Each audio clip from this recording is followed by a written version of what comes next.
Kaakkois-Suomeen halutaan juurruttaa nykytanssia ja tanssiteatteria. Asialla on Lappeenrannassa vuoden alussa perustettu tanssin ammattilaisten Rajalla-ryhmä. Lappeenrannan kaupunginteatterissa kanta esitetään tänään ryhmän koko illan tanssiteatteriteos Toivo, Tuulikki ja Tekla. Lähdetkö kanssani uimaan, kierretään kaiski. Tanssia, musiikkia ja multimediaa yhdistävää teosta luonnehditaan kuvaukseksi sisaruudesta, solidaarisuudesta ja suvaitsevaisuudesta. Siskot! Esityksen koreograafi toivoo, että ryhmästä tulisi Kaakkois-Suomen ensimmäinen vakituisesti esityksiä tuottava tanssiteatteri, monenlaisia elementtejä käyttävä.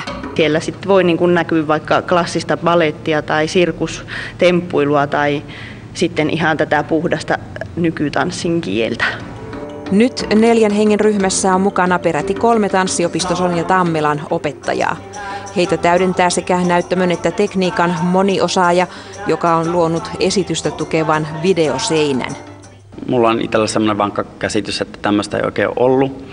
Ja tälle varmasti on kysyntä, kunhan jengi saadaan aktivoitua liikkeelle. Että lähdetään teatteriin ja lähdetään katsomaan muutakin kuin lailaa tai puheennäytelmiä. Produktion takana on vähän rahaa, mutta paljon talkootyötä ja tukijoukkoja. Työtilaisuuksia haluttaisiin tarjota ammattitanssijoille täälläkin päin Suomea. Kaakkois-Suomi putoaa kuitenkin nyt valtion tukemien tanssin aluekeskusten väliin. Jos alueellista rahoitusta ensin irtoaa ja hyviä tekijöitä riittää, yhteistyön portit avautuvat myös itäiseen tanssin aluekeskukseen. Me haluttaisiin kuulua Kuopion aluekeskuksen piiriin ja sen takia nyt sitten ollaan tässä.